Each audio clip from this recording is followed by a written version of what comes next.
So what's up guys? Ayan, for today's video, no, tuturo ko sa inyo. Ito, papakita ko sa inyo kung paano maglinis ng panggilid ng scooter. So, itong motor natin is Mio Sporty siya sa papel, pero kilala siya bilang Mio Salty. Salty yung tawag nila sa dito sa motor na to. Kasi yung harapan niya is pang sporty, etong likod niya is pang soul, Mio Soul. Kaya pinagsanib nila yung sporty tsaka yung Mio Soul. Kaya tinawag tong binansagan tong Mio Salty, no guys.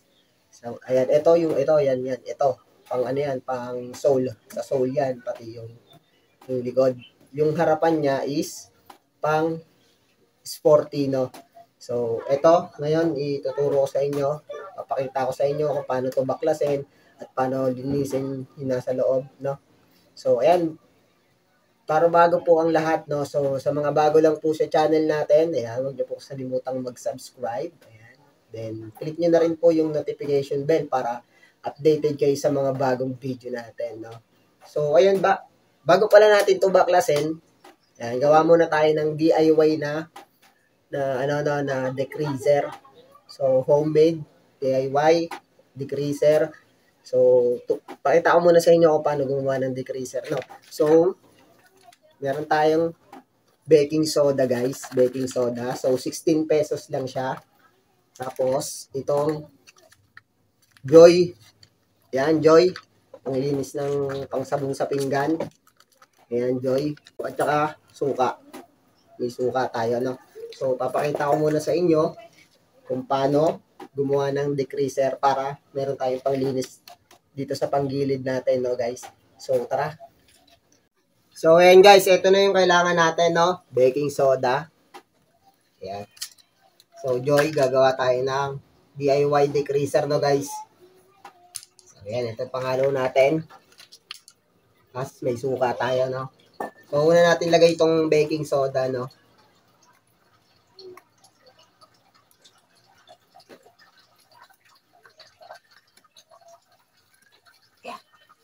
So, bili ko dito 16 pesos lang. So, ayan. First natin lagay baking soda. Ayan.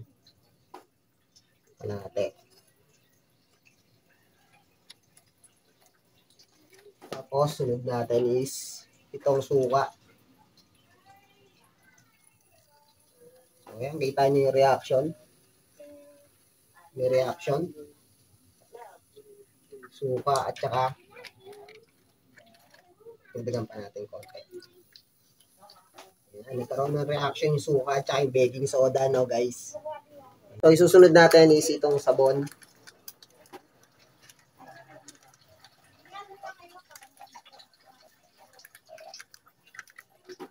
Lagay na natin siya lahat.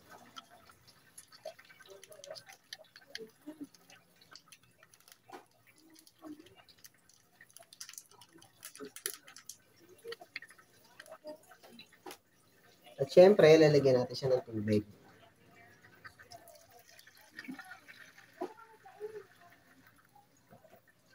So, unayin natin.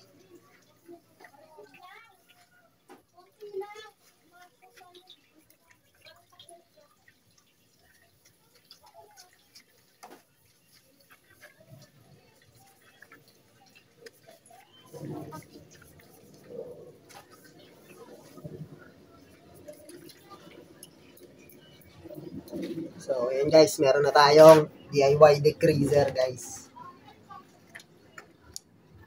So, ilagay natin siya sa pang-spray.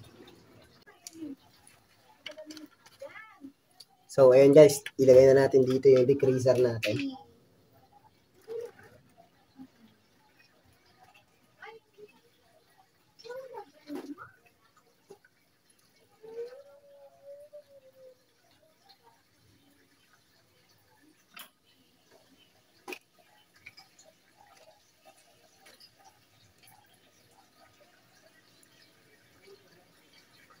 Ayan. Meron tayong DIY degreaser, guys. So, ayan guys, nakagawa na tayo ng DIY degreaser. Ito, nagawa na natin ng DIY degreaser, no? Degreaser yan, degreaser, pangtanggal ng mga oil, mga dumi-dumi sa ating loob ng panggilid, no guys. So, ayun, tara, baklasin na natin itong panggilid natin. So, syempre, ang kailangan natin, number 8, na close range. Close range. Ayan, number 8. Tapos, ito, pang baklas ng ano to, guys, ng clutch lining, no, sa bell. Yung sa bell niya is 24. Tapos etong pangtanggal natin ng ano, no, itong 39, pambaklas natin ng ano, ng bell. Ay, ng bell ng ano, ng clutch lining, guys. Clutch lining. So mamaya makikita naman natin, no, kung saan natin 'to gagamitin. Tapos syempre, kailangan niyo ng ito. Yan, kailangan natin 'to, isang set. So pwede kayong mag-manual. Kasi ako gagamitin ko is meron tayo ditong power tools na impact wrench, guys. So pwede rin naman kayo mag-manual, no. Gumamit lang kayo ng Y tools. So ayan. Siyempre, ang kailangan natin pambaklas is itong impact wrench, guys. Para mabilis tayo makapagbaklas, no? So, tara, simulan na natin. Baklasin muna natin to, itong cover. Yan. So, tara, baklasin na natin to. Simulan na natin, no? Siyempre, unahin nyo itong tanggalin muna. Itong cover dito, guys. So, ano na siya, yung sa akin kasi, is ano na siya, nabilog na. Pero madali lang naman tanggalin. Madali lang naman siya tanggalin. Guys, gamitan lang natin ng pinagbabawal na technique.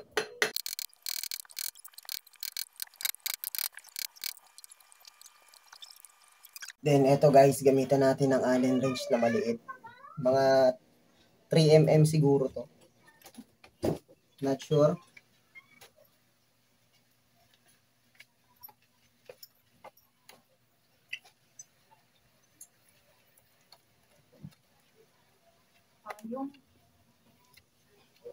So, ang susunod natin tatanggalin, guys, ito. Itong nasa taas na. Matanggal na natin itong hose dito. Ayan. Sunod natin ito na. Dalawa lang tornilyo nito, guys. Ito lang. Isang ito at itong isa na to. Ito sa taas.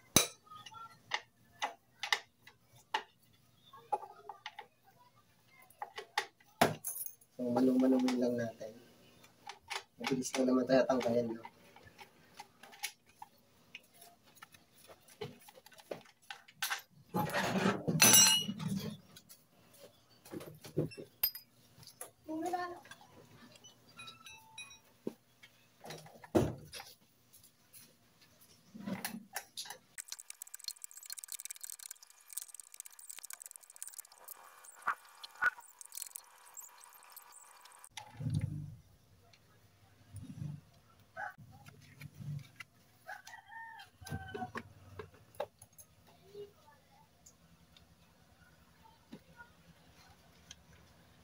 Siyempre may hose dito sa likod na nakakabit sa ating mga ano, sa gearing natin sa gulong. Sa gearing natin, no guys. So tanggalin natin yung hose dyan bago natin baklasin. Yes. Ayan, so ayan, natanggal na natin, no guys. Tanggal na natin yung nasa taas. Siyempre, susunod natin is itong mga tornilyo na to, guys. Ayan. Ayan, yung tornilyo na ng crankcase, no. Ayan. Tanggalin natin, baklasin natin.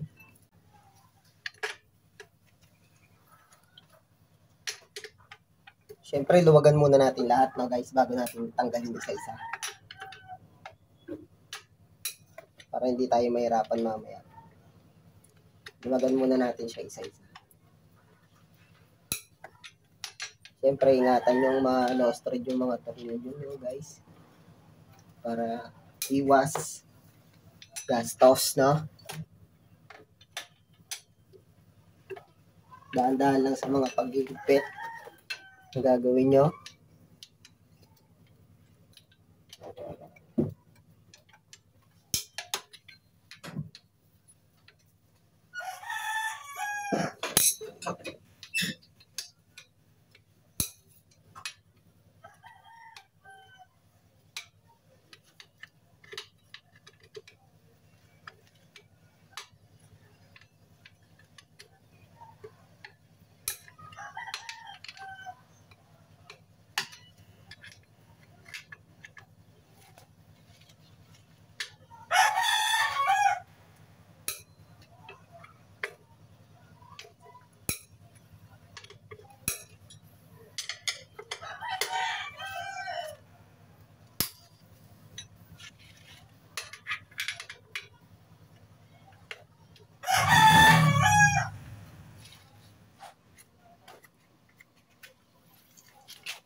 Itong mga tornilyo na to guys, isa lang sukat na itong mga to. Meron lang siyang dalawa na naiibang sukat.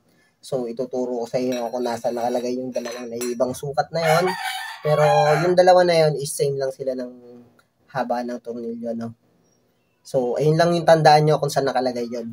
The rest, pwede na magpalit-palit yan, no guys? So, ito yung isang mahaba.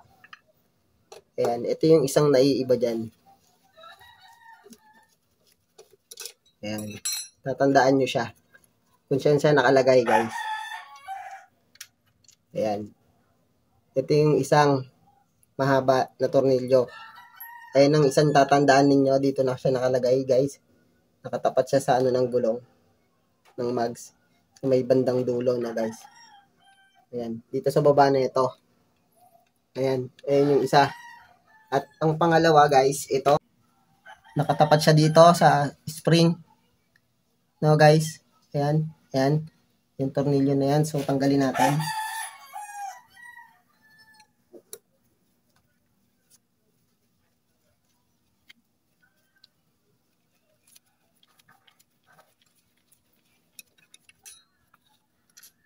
Ayan, guys. Ayan. Same sila. Ayan, guys, oh. Same sila. Same sila ng haba, no? Ayan. Same yun ng haba, guys. Yan dalawa na yan ang tatandaan nyo lang pag nagbaklas kayo ng pwesto. Yung dalawa na yun. No? At syempre, ito, naiiba to dahil ito yung mahaba. Itong isang tornilyo na to, no? Yung pinakagitna. Ito, guys, yung pinakagitna. Ito yung pinakamahabang tornilyo niya. Ayan. So, tatlo lang sila, no? Natatandaan mo yung pwesto kung saan nakalagay. The rest, itong mga to, na nandito, yung natira, is same na lang yan ang mga sizes, guys. So, tanggalin natin para makita nyo.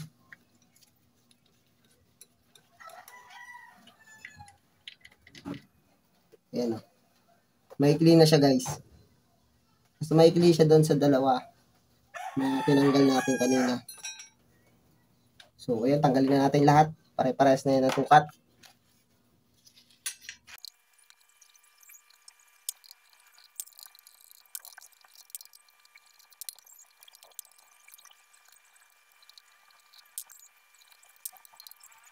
Ayan, guys. Tanggal na natin yung mga tornilyo, no? Yung mga tornilyo niyan, magkakasame lang siya ng sukat. Yung mga huli natin tinanggal. So, kahit magpapalit-palit siya, no? Basta yung tinuro ko sa inyo yung tatlong mahabang tornilyo. Tatlong mas mahabang tornilyo dito sa mga mga huli nating tinanggal. Ayun lang yung tatandaan nyo. Kung saan yung pwesto no? Balik nyo lang siya kung saan. So, tanggalin na natin to.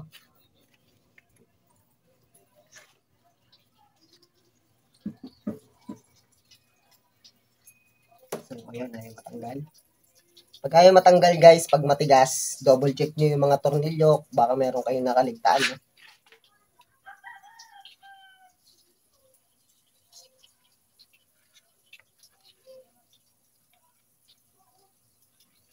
So, wala tayong nakaligtaan. So, amin lang natin siya. Darong-darong ito. Ano matanggal, ayun, natanggal na. So, ayan. Tanggal na siya, guys. Tanggal natin yung panggilid. No? So, itong ano na to, bell na to, papalitan ko to dahil ito ay may groove, tapos may butas-butas siya. Papalitan ko siya. Ang lakas siyang kumain ng ano, clutch lining. Yung stock lining ko is naubos ka agad. Isang buwan pa lang. Naubos ka agad. So, bumili ako ng bagong clutch lining na Showar. Ayan, bago na yung clutch lining natin. So, parang nagda-dragging kasi siya kaya ako binuksan ngayon. So, ayan, baklasin na natin to. Ito yung pulley natin, no? Pulley. At ito yung bell. Sa loob nito is yung clutch lining at saka yung torque drive. So, ito naman is drive phase.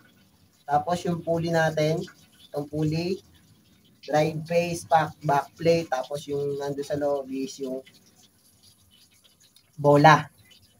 So, yan, baklasin natin na guys. Ito, technique dito, kung wala kayong power tools, kung wala kayo nito, yung tinanggal nyo dito sa gitna na tornilyo, ayun lang yung gagamitin nyo. Ito, tutukod nyo lang siya dito sa gear, tutukod nyo lang, tsaka nyo i-manual na pabaklas. So, pabaklas siya, no? Counterclockwise lagi ang pabaklas natin, guys. So, ayan. Dahil meron tayong power tools, so, gagamitin natin yung power tools, guys. Para hindi na tayo mahirapan. So, number 17 yung power tools natin na gagamitin. Number 17 na wrench. No? So, tanggalin na natin to. Baka tanggalin pa ng iba. So, ayan, basic. Very basic, guys. Tanggal agad. So, ayan, para hindi kayo malito, huwag yung pag-iwalayin tong tinanggal nyo, ganyan pa rin.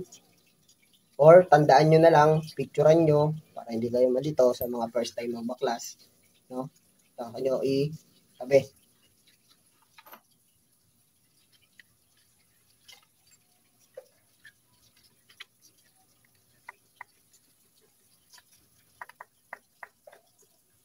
Tigas.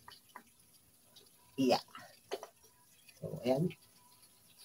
So, so, hindi na siya i-stack, no?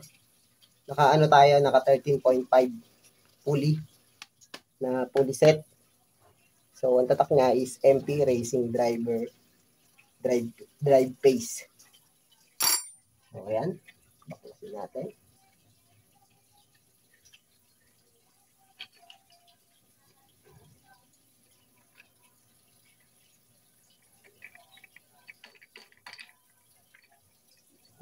Hindi sumama.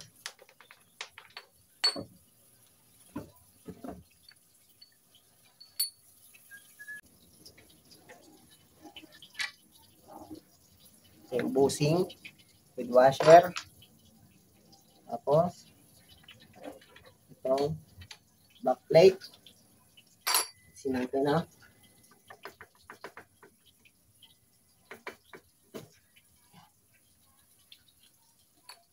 So, ayan. Tanggal na natin. Kung makikita nyo, medyo malumi na rin pala. Ito yung pump belt. Ayan. So, ito naman tanggalin natin. Ayan. Sa mga wala pong power tools, gumamit lang kayo ng wire tools. Tapos, yung pambaklas para merong kontrahan na mangyayari, no? Para mabaklas nyo yung tornilyo, guys. So, sa drive phase naman, gagamit tayo ng number 24. Number 24, guys.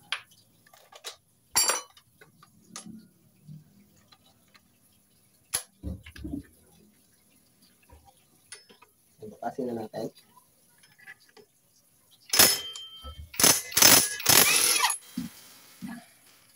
Basic, di ba?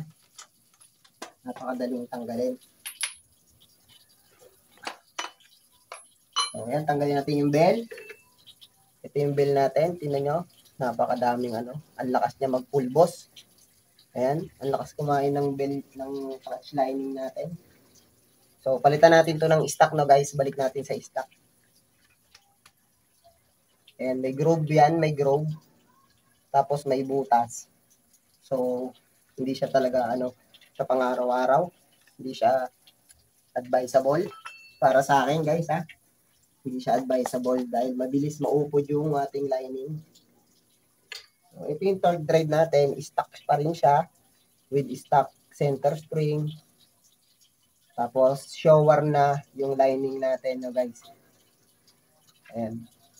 Bago lang yung lining natin, pero parang manipis na ako kaagad. So, linisin natin dito, no? Gamitin na natin tong mahiwagang DIY na decreaser, guys.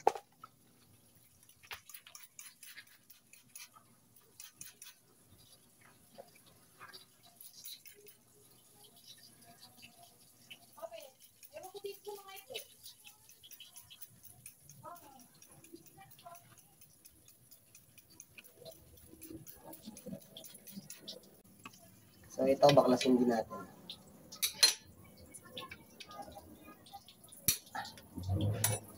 Linisin natin lahat, guys.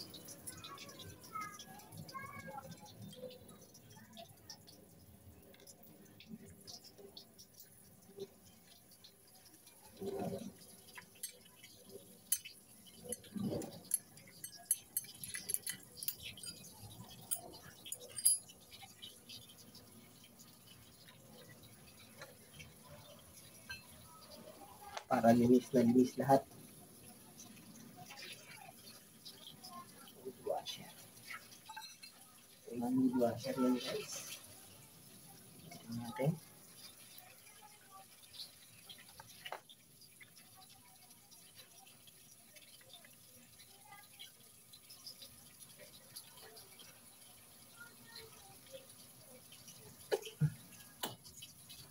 Linisin natin to.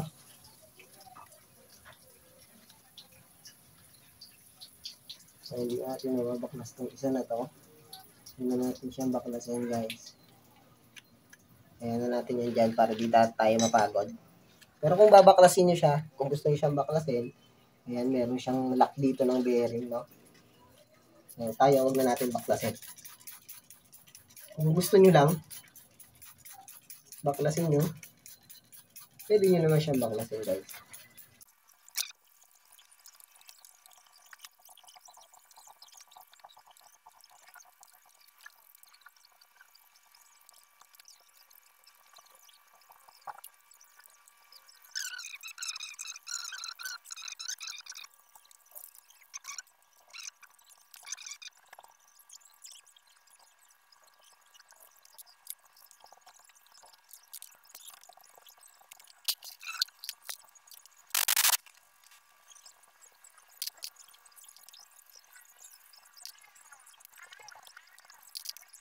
So, ayun guys, ito. Babakalisan na natin to.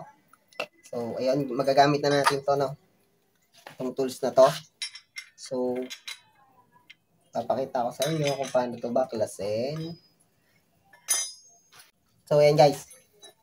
So, itong number 39, tapat nyo lang siya dyan. Tapos, hawakan nyo ng ganyan. So, yung pasikip paluwag natin is counterclockwise. So, ang palo natin is pa ganon. Palo lang, iganyan mo lang, flat nyo lang, siguraduhin yung flat. Hawakan nyo, tapos, ipalo nyo siya sa semento.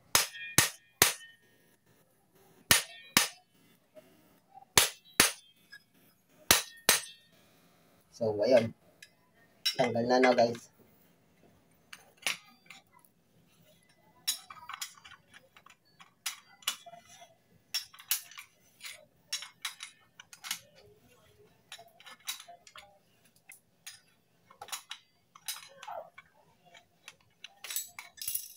Basic. So, ito yung spring natin, no, guys. Stock spring lang siya, no.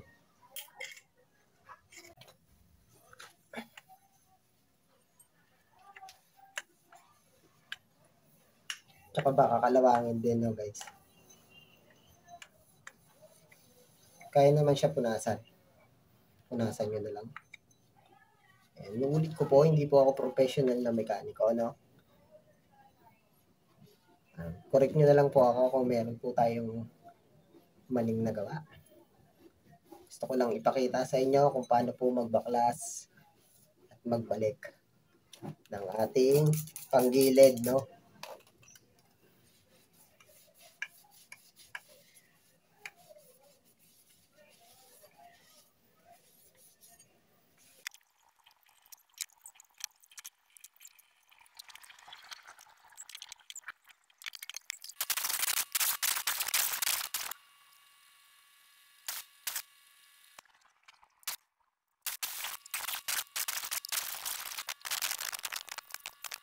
So, ayan guys, banlawan na natin itong ano, no?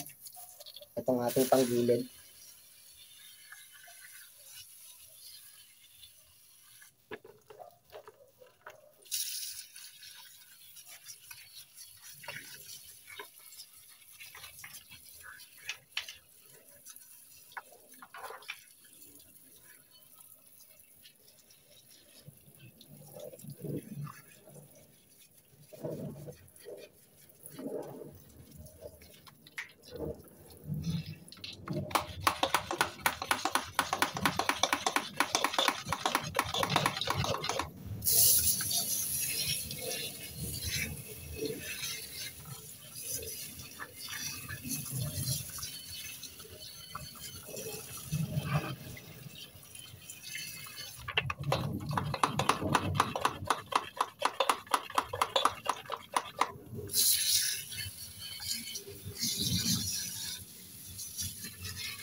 Siyempre, ito na yung kakabit natin na bell. Stuck na siya.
So, ayan guys, okay na yung ating malinis na.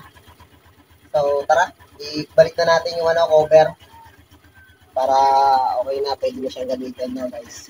So, tara, ikabit na natin yung cover natin ng motor.